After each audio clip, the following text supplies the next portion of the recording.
আমন্ত্রণ দীপ্ত সংবাদে, সাথে আছি আমি তারান্নুম জ্যোতি। শুরুতেই জানাবো সংবাদ শিরোনাম। হাদি হত্যার পরিকল্পনাকারী যুবলীগ নেতা বাপ্পি, বলছে পুলিশ 17 জনের বিরুদ্ধে অভিযোগ দাখিল। মনোনয়নপত্র বাতিলের বিরুদ্ধে ইসিতে আরও 122 জনের আবেদন, সুষ্ঠু নির্বাচন নিয়ে শঙ্কা প্রকাশ। যুক্তরাষ্ট্রের পোশাক রপ্তানি কমেছে 3%, শুল্ক কমানোর সুবিধা নিতে পারেনি বাংলাদেশ। নিরাপত্তা ইস্যুতে ছাড় দিবে না বিসিবি, ভেন্যু পরিবর্তন না হলে বিশ্বকাপে ওয়াকওভার করার সিদ্ধান্ত।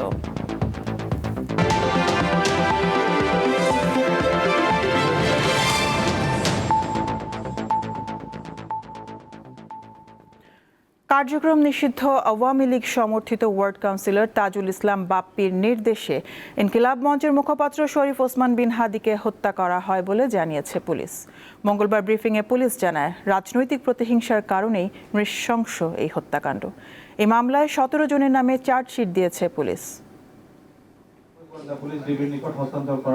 ইনকিলাব মঞ্চের আহ্বায়ক শরীফ ওসমান বিন হাদির হত্যা মামলায় তদন্ত শেষে 17 জনের বিরুদ্ধে অভিযোগ দিয়েছে ঢাকা মহানগর গোয়েন্দা পুলিশ ডিবি।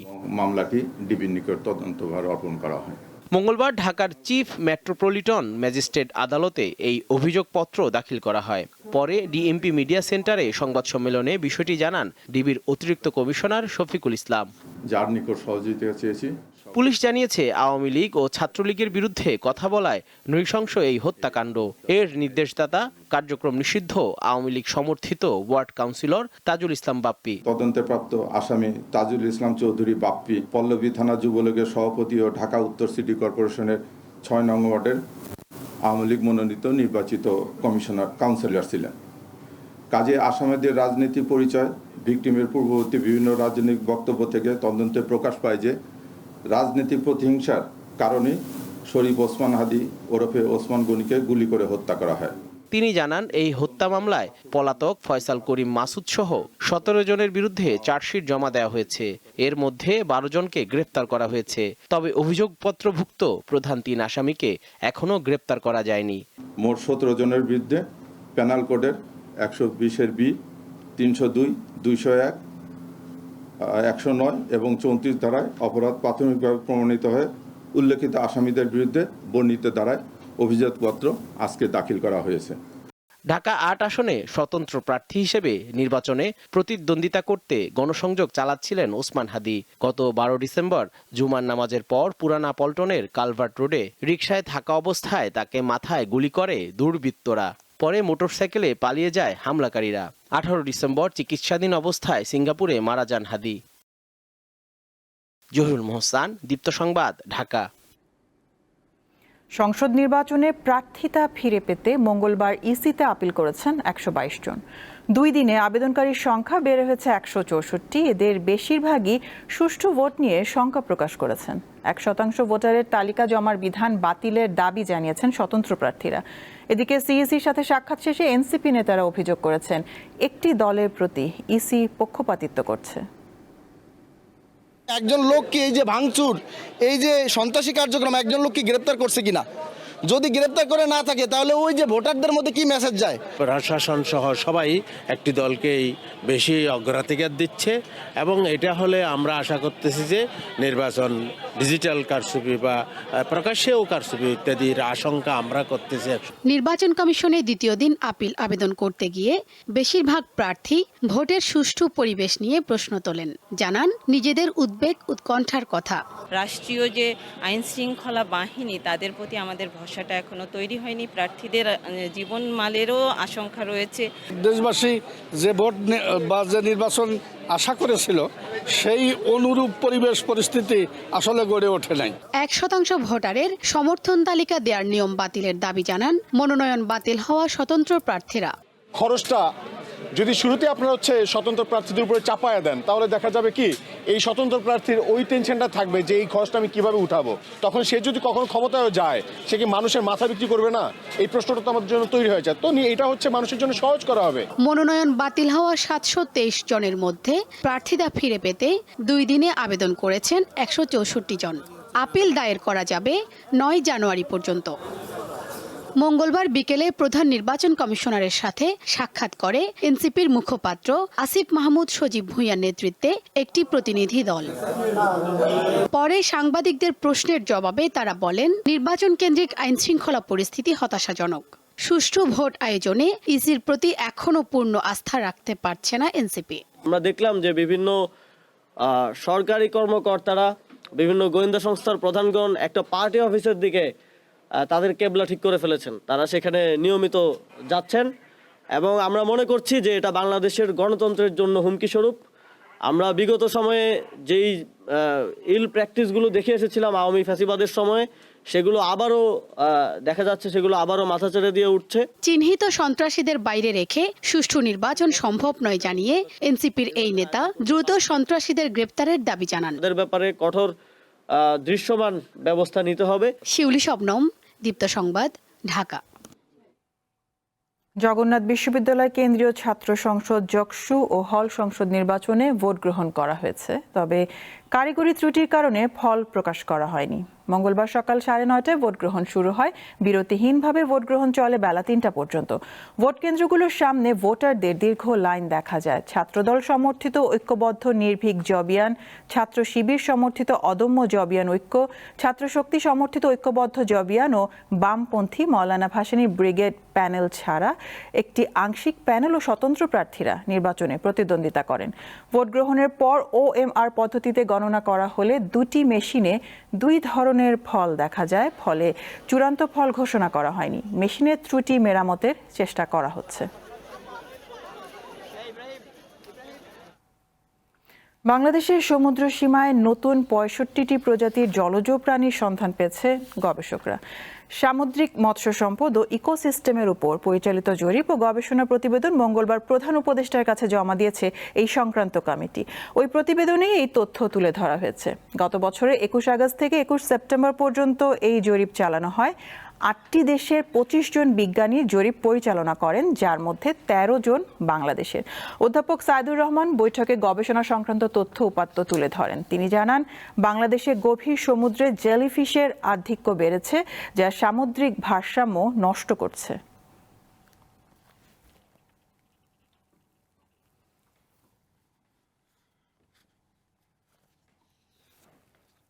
তৈরি পোশাক খাতের একক সবচেয়ে বড় বাজার যুক্তরাষ্ট্রে রপ্তানি কমেছে শতকরা 2.88%।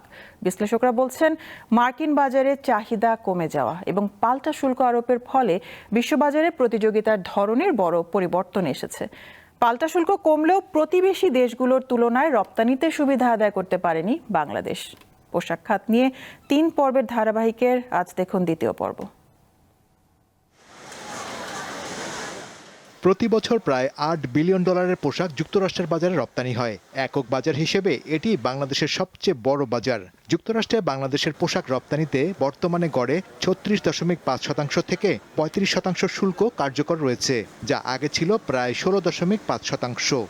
জুলাই থেকে নতুন ট্যারিফ কার্যকর হওয়ার পর যুক্তরাষ্ট্রের বাজারে রপ্তানির নেতিবাচক চিত্র ফুটে উঠেছে।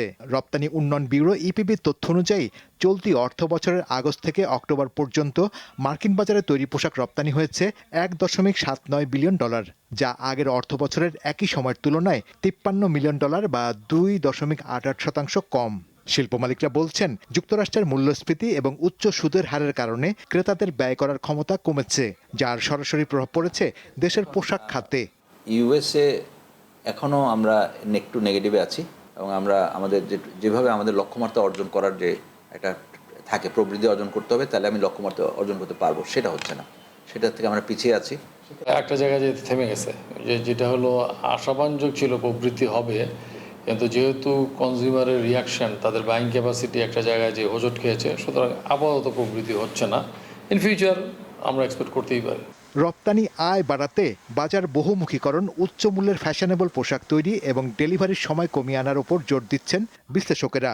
সেই বাজারের ঢুকতে হলে কিন্তু আমাদের প্রস্তুতিটা দরকার আছে। তো সেইগুলোর সুবিধা নিতে হলে, অন্যের বাজার হারানোর সুবিধাটা যদি আমরা নিতে চাই, তাহলে আমাদেরকে প্রস্তুতিটা নিতে হবে, আমাদের আরও বিনিয়োগ করতে হবে, আরও আমাদের দক্ষ শ্রম শক্তি লাগবে এবং উৎপাদনশীলতা বাড়াতে হবে। রপ্তানিকারকদের আশা, প্রতিকূল পরিস্থিতির মধ্যেও 2026 সালের প্রথম প্রান্তিকে বাজার স্থিতিশীল হয়ে উঠতে পারে। শাহরিয়ার ইমন, দীপ্ত সংবাদ, ঢাকা। নিরাপত্তা ইস্যুতে কোনো আপোষ করবে না বিসিবি। টি-20 বিশ্বকাপের ভেন্যু পরিবর্তন না হলে টুর্নামেন্ট ওয়াক ওভার করবে বাংলাদেশ। মঙ্গলবার আইসিসির সাথে অনলাইন মিটিং শেষে গণমাধ্যমকে এমনটাই জানিয়েছেন বোর্ড পরিচালক আসিফ আকবর। আগামী 7 ফেব্রুয়ারি ভারত ও শ্রীলঙ্কার যৌথ আয়োজনে শুরু হবে 2026 আইসিসি টি-20 বিশ্বকাপ। 1 মাসের মতো সময় থাকা বিশ্ব আসরের সূচি থেকে ভেন্যু সবকিছু ঠিক, তবে আইপিএল থেকে মোস্তাফিজকে বাদ দেওয়ায় শেষ সময় লেগেছে গন্ডগোল। দোলাচলে পড়েছে বাংলাদেশের টি-20 বিশ্বকাপ ভবিষ্যৎ। ক্রিকেট বাজ থ্রুতে যত নিউজ হচ্ছে, যেখানে হচ্ছে এর বাইরে কোনো অথেন্টিক কোনো নিউজ হচ্ছে না আইসিসির থ্রুতে। তো সেক্ষেত্রে আমরা অথেন্টিক কোনো কথাও বলতে পারছি না এখন। তো আমরা যতক্ষণ পর্যন্ত মেইলটা না পাবো ততক্ষণ পর্যন্ত কিছু বলবো না, বলতে পারছি না, কারণ এটা একটা বড় সড় বিষয়। আইসিসির এটা আমাদের ক্রিকেট অভিভাবক যেহেতু, তাদের রেসপন্সটা পাওয়ার পরে আমরা আপনাদেরকে জানাবো আসলে আমরা বিকল্প ব্যবস্থা কি নিচ্ছি। এটা তো এখন বলতে পারবো, তারা তো ইমেল অ্যান্সার করেনি, এখন হয়তো করবে, আমরা অপেক্ষায় আছি। ভারতে বর্তমান পরিস্থিতিতে বাংলাদেশ দলের নিরাপত্তা নিয়ে সংশয় তৈরি হওয়ায় গেল রোববার আইসিসিকে এতে ম্যাচ ভেন্যু পরিবর্তনে জোরালো দাবি তোলা হয়েছে। মঙ্গলবার পর্যন্ত আইসিসির পক্ষ থেকে কোনো জবাব আসেনি, যদিও বোর্ড কর্তারা সাফ জানিয়েছেন ভেন্যু পরিবর্তন না হলে টুর্নামেন্ট বয়কট করবেন তারা। আমরা সিদ্ধান্ত নিয়েছি আমরা ইন্ডিয়ায় খেলতে যাব না আমাদের সিকিউরিটি রিজনে, কারণ এখানে আমাদের মিডিয়া, আমাদের সাপোর্টার্স, আমাদের অর্গানাইজার্স এবং তাদের ফ্যামিলি আছে। তাদের বড় একজন প্লেয়ারের সিকিউরিটিতে এত সমস্যা হলে এত লোকের সিকিউরিটি কীভাবে দিব আমরা? আর ওখানে যদি কোনো স্যাবোটাজ হয়ে যায় সেটা দায়িত্ব কারা নেবে? তবে সংশ্লিষ্ট সূত্রগুলো ইঙ্গিত দিচ্ছে ক্রিকেটের বৈশ্বিক নিয়ন্ত্রক সংস্থা 2-1 দিনের মধ্যেই এই বিষয়ে একটি আনুষ্ঠানিক বিবৃতি দিতে পারে। এটা তো কোনোভাবেই উচিত না। খেলাধুলার জায়গায় খেলাধুলা চলবে, মিউজিকের জায়গায় মিউজিক চলবে, রাজনীতির জায়গায় রাজনীতি চলবে, বাট রাজনীতির বাইরে কোনো কিছুই না। তো এই রাজনীতি আসলে আমরা শুরু করিনি, যারা শুরু করেছে তাদেরকে শেষ করতে হবে। আইসিসি একটা সলিউশনে আসুক এবং আমরা যেহেতু ভেন্যু শ্রীলঙ্কা এবং ইন্ডিয়া, আমরা তাহলে শ্রীলঙ্কায় ফেভার করতে চাচ্ছি আর কি। ভারতীয় উগ্রবাদীদের হুমকিতে মোস্তাফিজুর রহমানের আইপিএল খেলা হচ্ছে না সুযোগ লুফে নিয়েছে পাকিস্তান সুপার লিগ। পিএসএল এর অফিসিয়াল পেজ থেকে সামাজিক যোগাযোগ মাধ্যমে জানানো হয় এইচবিএল পিএসএল 11-তে যোগ দিলেন কাটার মাস্টার। মোহাম্মদ হাসিব, দীপ্ত স্পোর্টস, ঢাকা। এদিকে ভারতের সাথে চলমান উত্তেজনার প্রভাব দেশের অর্থনীতিতে পড়বে না বলে জানিয়েছেন অর্থ উপদেষ্টা সালাউদ্দিন আহমেদ। মঙ্গলবার সচিবালয়ে সরকারি ক্রয় সংক্রান্ত উপদেষ্টা পরিষদ কমিটির সভা শেষে সাংবাদিকদের তিনি কথা বলেন। অর্থ উপদেষ্টা জানান, মুস্তাফিজকে নিয়ে যেটা ঘটেছে সেটা দুঃখজনক। শুরুটা কিন্তু বাংলাদেশ করেনি, এটা অপ্রত্যাশিত এবং দুঃখজনক। তিনি জানান, এটা দুই দেশের কারো জন্যই ভালো নয়। তবে ভারত ও বাংলাদেশের মধ্যেকার রাজনৈতিক টানাপোড়েনের কোনো প্রভাব দেশের অর্থ বাণিজ্যে পড়বে না। শুরুটা কিন্তু বাংলাদেশ থেকে করা হয় নাই, এটা আপনি স্বীকার করবেন। শুরুটা বাংলাদেশ, এটা স্পোর্টস, তাদেরকে আমরা অ্যাম্বাসেডার বলি, তাই না? আর আমাদের যে কোনো স্পোর্টস অ্যাম্বাসেডার যেমন, অতএব এটা তো একজন ভালো প্লেয়ার, একটা বিখ্যাত প্লেয়ার যাবে, এবং যারা নিয়েছে তারা টেকনিক্যাল রিজনে করে দয়া দাক্ষিণ্য করে তো তাকে নেওয়া হয় নাই। অতএব সেটা হঠাৎ করে বন্ধ করে দেওয়ার একটা কারণে সেটা তো খুব আনফর্চুনেট। এটা সিকুয়েল যেটা হয়েছে এইগুলো, এটা আনফর্চুনেট। আমি বলি এটা দুঃখজনক, এটা দুই দেশের জন্য কারোর জন্য ভালো হবে না। মানবতাবিরোধী অপরাধের মামলায় সালমান এফ রহমান ও আনিসুল হকের বিরুদ্ধে অভিযোগ গঠনের বিষয়ে আদেশ দেওয়া হবে আগামী 12 জানুয়ারি। মঙ্গলবার আসামিদের বিরুদ্ধে অভিযোগ গঠনের শুনানিতে অংশ নেয় প্রসিকিউশন। এছাড়া আসামি পক্ষ থেকে তাদের অব্যাহতির আবেদন করা হয়। শুনানি শেষে বিচারপতি মোহাম্মদ গোলাম মর্তুজা মজুমদারের নেতৃত্বাধীন 2 সদস্যের ট্রাইব্যুনাল 1 আদেশের দিন ঠিক করে। প্রসিকিউশনের দাবি, কারফিউ চলাকালে আন্দোলনকারীদের শেষ করে দেওয়ার প্ররোচনা হত্যার উস্কানি হিসেবে কাজ করেছে। শুনানির আগে মামলার 2 আসামিকে ট্রাইব্যুনালে হাজির করা হয়। দীর্ঘ শুনানিতে আমি অনারেবল ট্রাইব্যুনালে বলেছি যে সব অভিযোগ আমার এই আসামি সালমান এফ রহমান এবং আনিসুল হকের বিরুদ্ধে আনয়ন করা হয়েছে, সেটা রাষ্ট্রপক্ষ কর্তৃক দাখিলকৃত যেসব তথ্যপত্র দেওয়া হয়েছে সেটা প্রমাণ করে না। এই দুজনের সরকারের ডিসিশন মেকিংয়ে তাদের উল্লেখযোগ্য ভূমিকা ছিল। এই গণহত্যা, কারফিউ দিয়ে মানুষকে নিশ্চিহ্ন করে দেওয়ার যে পরিকল্পনার সাথে তারা জড়িত ছিলেন, তারা ইনসাইট করেছেন, অ্যাবেট করেছেন, প্ল্যান করেছেন এবং সেগুলোর এক্সিকিউশনের ব্যাপারে কাজ করেছেন। সুতরাং তাদের বিরুদ্ধে প্রাইমা ফেসি যে এভিডেন্স এসছে তার ভিত্তিতে তাদের বিরুদ্ধে চার্জ গঠন করা ছাড়া কোনো বিকল্প নাই। সুনামগঞ্জে এসএসসি পরীক্ষা দেওয়ার দাবিতে স্কুলে তালা দিয়েছেন আরিফ নামের এক ছাত্র। আরিফ সুনামগঞ্জের দোয়ারা বাজারে লিয়াকতগঞ্জ স্কুল অ্যান্ড কলেজের 10ম শ্রেণীর ছাত্র। নির্বাচনী পরীক্ষায় 7 বিষয়ে ফেল করেছেন তিনি। ফলে এসএসসি পরীক্ষায় অংশ নিতে দেয়নি স্কুল কমিটি। মঙ্গলবার সকালে দলবল নিয়ে পরীক্ষায় অংশ নেওয়ার জন্য শিক্ষকদের উপর চাপ সৃষ্টি করেন আরিফ। কমিটির সিদ্ধান্ত মেনে প্রধান শিক্ষক পরীক্ষায় অংশগ্রহণের সুযোগ দিতে অপারগতা প্রকাশ করলে আরিফ প্রধান শিক্ষকের অফিসে তালা দেন। এই ঘটনা ভিডিও করায় শিক্ষককে অকথ্য ভাষায় গালিগালাজ করেন ওই শিক্ষার্থী।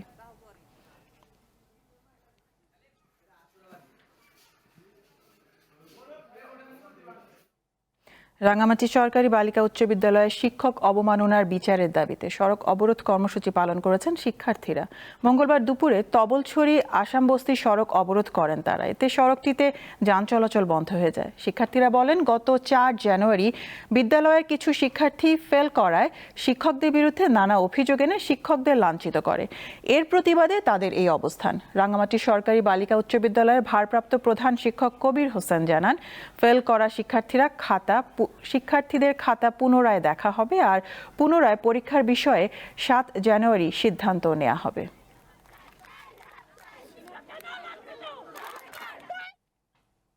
অবৈধ মোবাইল ফোন বিক্রি বন্ধে NEIR চালুর উদ্যোগকে স্বাগত জানিয়েছে mobile phone industry owners association MIOB। মঙ্গলবার রাজধানীর একটি হোটেলে সংবাদ সম্মেলনে সরকারের এই উদ্যোগের পক্ষে নিজেদের অবস্থান জানান তারা। এতে সরকারের রাজস্ব আয় বাড়বে বলে মনে করেন MIOBর নেতারা। তারা অভিযোগ করেন, শুল্ক ফাঁকি দেওয়ার সুযোগ বন্ধ হয়ে যাওয়ায় আন্দোলনে নেমেছেন অনেক মোবাইল ফোন ব্যবসায়ী। ফিচার ও স্মার্টফোন মিলে দেশে বছরে 3 থেকে 3.5 কোটি মোবাইল ফোন সেট বিক্রি হয়। এর মধ্যে দেশে চুরি বা ছিনতাই হওয়া মোবাইল ফোনও আছে।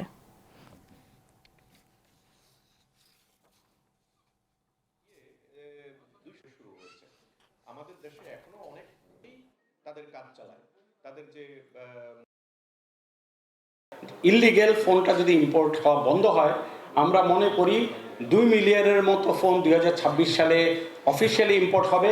সেখান থেকে যদি সরকার 43% আর 40%-এর মতো ডিউটি পায়, সো অ্যারাউন্ড 3,000 কোটি টাকার মতো পাবে। তো অল টুগেদার 8 থেকে বেড়ে এইটা 2030 সাল নাগাদ প্রায় 16,000 কোটি টাকা রেভিনিউ সরকার এই অফিসিয়াল এবং এনিয়ার ইমপ্লিমেন্টেশনের মাধ্যমেই গেইন করতে পারবে।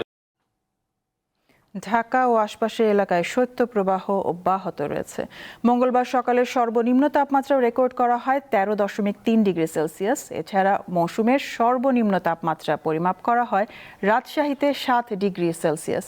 এছাড়া পঞ্চগড়ের সর্বনিম্ন 8.6, সিরাজগঞ্জে 11.4, ঠাকুরগাঁওয়ে 9.1, পাবনায় 8.5 ও নওগাঁয় 11 ডিগ্রি সেলসিয়াস তাপমাত্রা রেকর্ড করা হয়েছে। দক্ষিণের জেলা পটুয়াখালীতে সর্বনিম্ন তাপমাত্রা 12.6 ডিগ্রি সেলসিয়াসের পাশাপাশি রয়েছে কুয়াশার দাপট। লক্ষ্মীপুরে ভয়াবহ অগ্নিকাণ্ডে দগ্ধ হয়ে এক শিশুর মৃত্যু হয়েছে। পুড়ে গেছে 4টি বসতঘর। মঙ্গলবার বিকালে রামগঞ্জ উপজেলার নরিনপুর এলাকায় দুলাল হোসেনের বসতঘরে আগুন লাগে। এ সময় ঘরে থাকা 4 মাসের শিশু আয়াত হোসেন দগ্ধ হয়ে মারা যায়। পুড়ে যায় দুলাল হোসেন ও সিরাজউদ্দিন সহ 4 জনের বসতঘর। খবর পেয়ে রামগঞ্জ ফায়ার স্টেশনের একটি ইউনিট ঘটনাস্থলে পৌঁছে স্থানীয়দের সহযোগিতায় আগুন নিয়ন্ত্রণে আনে। এ ঘটনায় শিশুর মৃত্যুর খবরে এলাকায় নেমে এসেছে শোকের ছায়া। রামগঞ্জ ফায়ার সার্ভিসের কর্মকর্তা রেজাউল হক জানান, বৈদ্যুতিক শর্ট সার্কিট থেকে আগুনের সূত্রপাত বলে প্রাথমিকভাবে ধারণা করা হচ্ছে।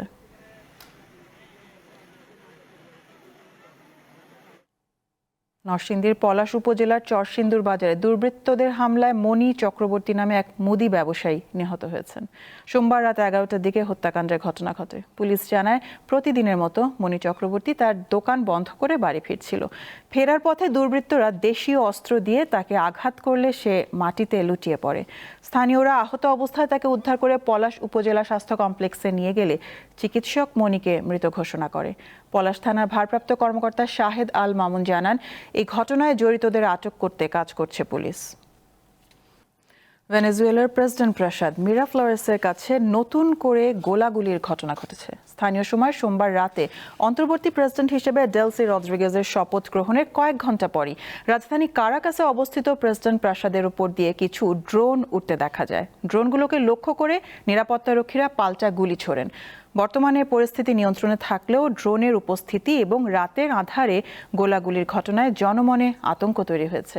এর আগে সোমবার এক সংসদীয় অধিবেশনে ভেনেজুয়েলার অন্তর্বর্তী প্রেসিডেন্ট হিসেবে শপথ গ্রহণ করেন 56 বছর বয়সী ডেলসি রদ্রিগেজ।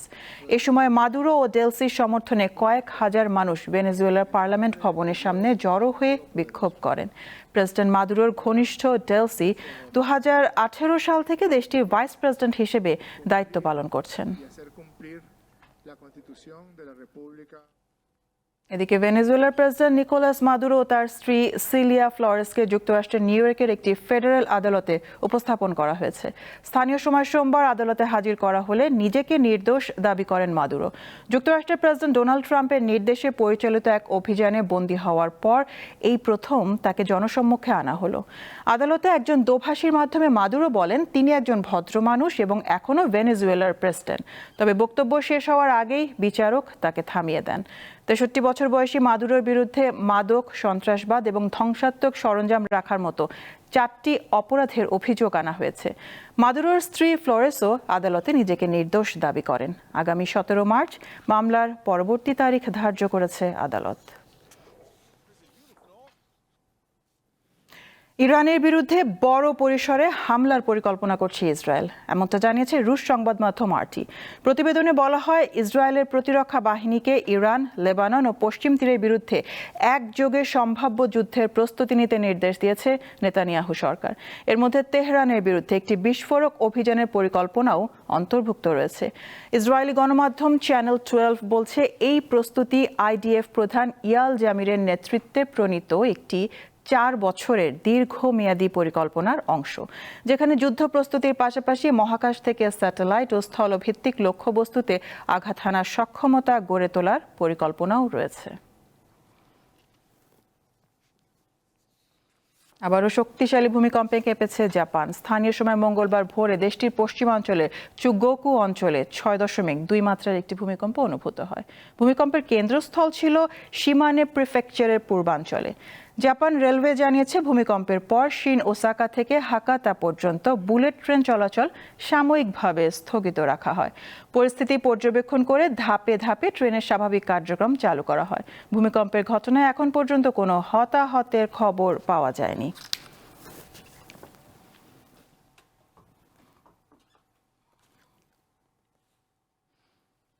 খেলার খবর।